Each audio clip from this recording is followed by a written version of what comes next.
Was Do there? you agree with the cards? I felt the fight was very close.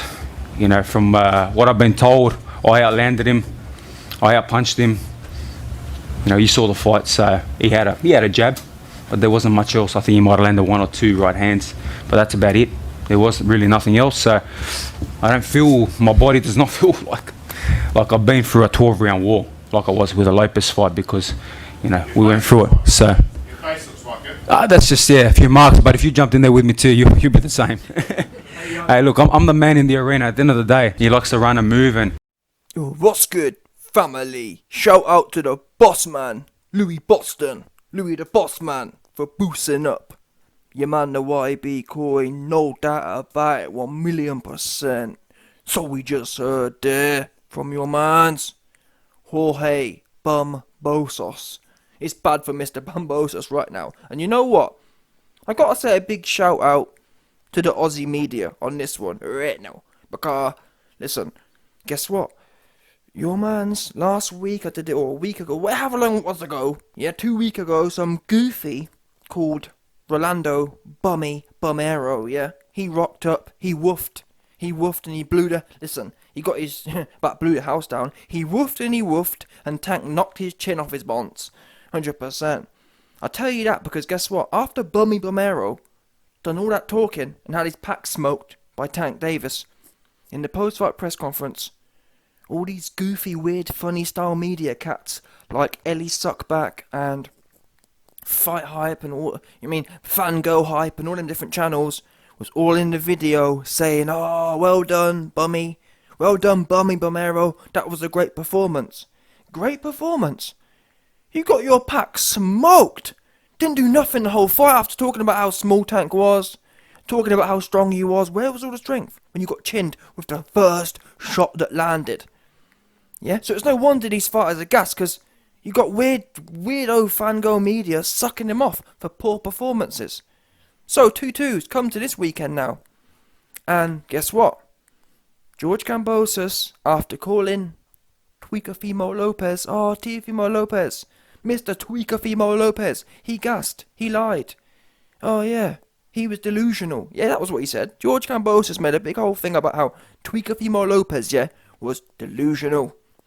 Next thing we know, he's in the post-fight press conference, doing all the same ish Teofimo Lopez was doing. You heard the quote, I wasn't doesn't feel like, Haney didn't really want to fight. Haney had a jab, I'll give him that, but he didn't have nothing else. He didn't want to fight. Devin Haney. That's what he was calling him, 100%. George Kambosos said his new name is Devin Haney. Yeah? Now, let's not forget, people, before the fight, it's not a big mystery here. We all know Devin Haney is a true concept. We all know Devin Haney loves to jab and he loves to clinch. But George Kambosos and everyone else knew that. So the point is, why didn't you prepare for it? In fact, you said you was prepared for war. Oops. So it's no good saying now, look at my face. I haven't even been in a war. My body doesn't feel like I've been in a war. And then boom. Like I said, big respect to the Aussie media. Because most of these weird cats suck people off. Oh, well done, George. You did great, mate. Hey, guess what? To be honest, to be quite frank, I've got used to the USA media. Yeah, so-called men who really just big bulbous fangirls. Big buff basically, look at, what's that guy's name? Dean White. Dean Fury. Yeah, big bulbous nicks, but no substance inside them. Not even a little bit of substance. So it's no real surprise. Wait a minute, think about it. If you've got big bulbous 6'6", 250-pound nicks like Dean, who can't hold it down, who can't have no integrity, how can we expect some little weird-ass goober called Ellie Suckback to have any integrity? It's just not going to work, is it? But anyway, like I was saying, shout out to the Aussie media, because more time, people sit there and let these weirdo boxers who got their pack smoked rabble on and talk lies, and no one checks them. No one checked Teofimo Lopez when he was talking about, it's a big conspiracy against me. No one checked Bumero when he said he won every round and needs a rematch. You got knocked out. Tank was playing with you, talking with the crowd, and hit you with one shot, and you was spark out, with your eyes spinning like you was at the Las Vegas slot machine. Yeah, I've heard from people in the Las Vegas casino community. They want to talk to Rolly. Yeah, they're looking to acquire some of that eye technology he's got. Yeah, they want to make sure they want to make their slot machines spin as efficiently as his eyes was, because they was spinning his bonds. Yeah, damn, 100%. A few casino executives reached out to me and said, YB, have you got Rolly Romero's contact number? Yeah, we'd love to do some research into how he gets his eyes spinning so efficiently. Let's not forget, people, we know electricity bills are going up a lot right now, so the casinos are looking to cut back. If they can get them slot machines spinning as smoothly as Rolly's eyes was, you best believe they'd be saving hella lecky costs right now in the game. That's what it was. I'm just telling you what the casino executives told me. 100%. Yeah, big googly I have an ass. Bummy Bomero. Yeah? And then you had Ellie Suck. Oh, well done, Rolly. You was amazing. What? Yeah? You did all that woofing and you got one banged.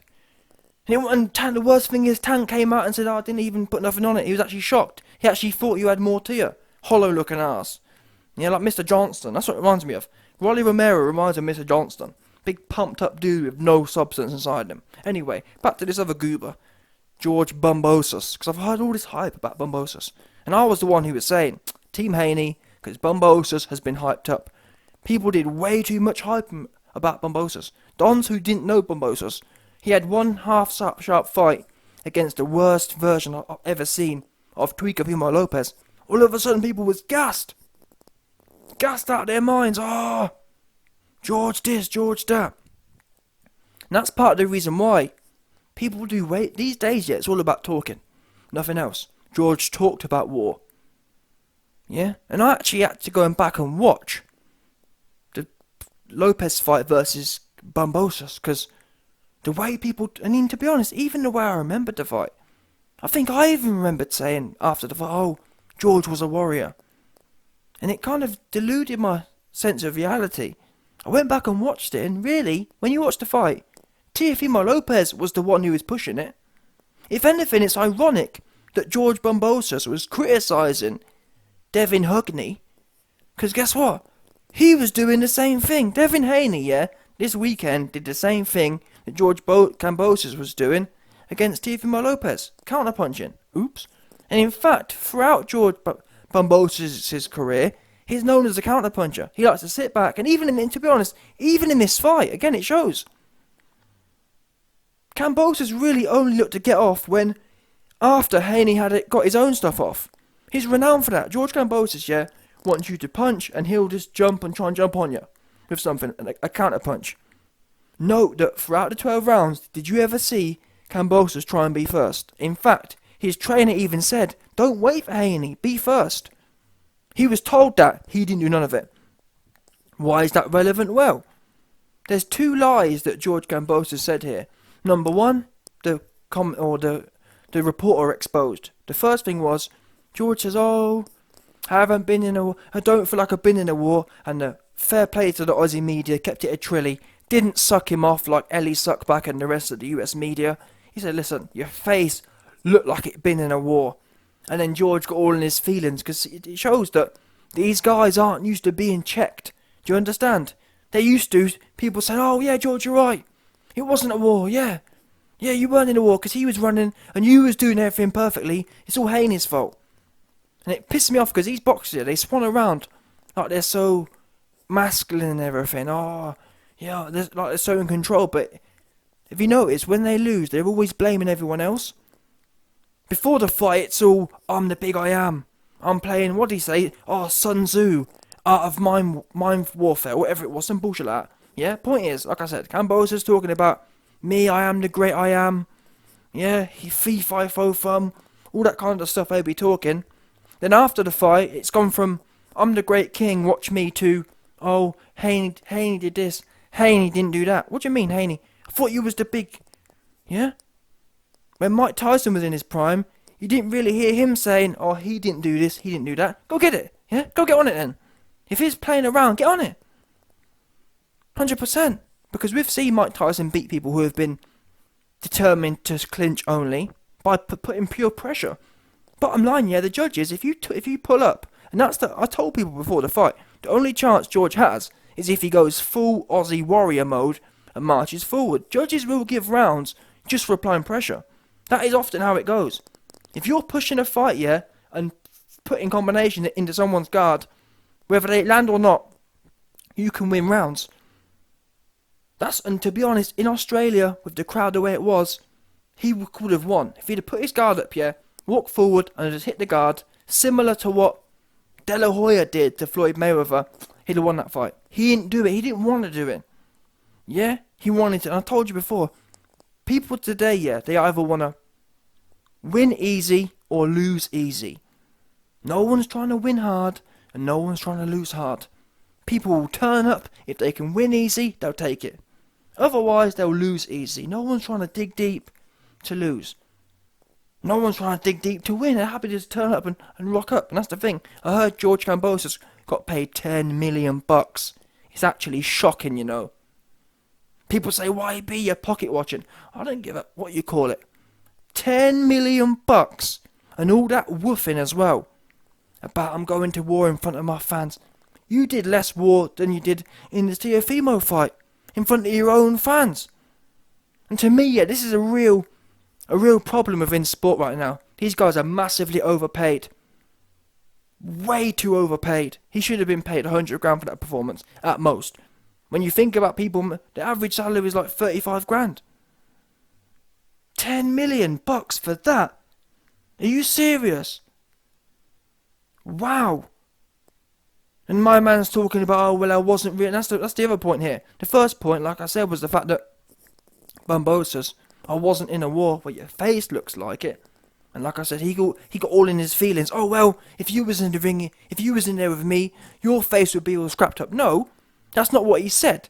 He didn't say anything about if he was in the ring. You said you were in a war, and he's making the correct observation that, well, your bance looks like it. Yeah? Why is your bance all red looking if you weren't in a war? Oops. And that's the first thing. And that's why I give the Aussie reporter credit. But the second thing that I picked up on is that, wait a minute. Okay, yeah, number one, your face looks like it's in a war. But number two, in this post-fight conference, you're telling us that you don't feel like you're in a war. Basically, Kambosos said he blames Devin Haney because it wasn't a war like a Teofimo fight. Oh, yeah, he beat me with a jab, but that's all he had. He didn't do anything else to me. My thing is, like I said, number two, if now you know you weren't in a war, why didn't you do something about it 30 minutes ago when you was in the ring? Yeah, for $10 million. In my mind, I'll be thinking, wait a minute, I'm getting paid $10 million. No, wait a minute. I'll be thinking, number one, I'm getting paid $10 million. Number two, I'm in front of my home fans, 40,000. Number three, I've been woofing about how hard I was. Number four, I've been talking about how much war I love to go to. Talking about Spartan. Number five, I've been talking about Sun Tzu. Yeah, deep war tactics. So take all them points, George, Kambosos, stick them up your ass and crack on. That's what you should have done, no? But you haven't. That to me, it feels disrespectful to be told, oh, I wasn't in a war. Why not? Yeah, let's not forget, people, a war isn't about what Devin Haney does. You could have brought the war mentality that you've been woofing about doing for the last God knows how many months. You already been said Haney don't have power, he likes to run. So it's not like it's shocking. It's not like you didn't know that. You knew that. You was telling us that. You was telling us, oh yeah, he can run. I've got all the answers. My name's Mr. Kambosos. But then you get in there, Haney does what he always does, but to a higher level. And then you talking about, oh well, essentially criticising Haney. And when in reality, Haney did exactly what it says on the tin. Yeah? You was the one who didn't do what you were supposed to do. You were supposed to be a warrior. You were supposed to be in front of your home fans. You did get paid $10 million. And that's what we got. Oh, well, I wasn't in a war. And like I said, for me, yeah, that's actually disrespectful to the paying customer. It's like, oh, I wasn't even in a war. Well, why not?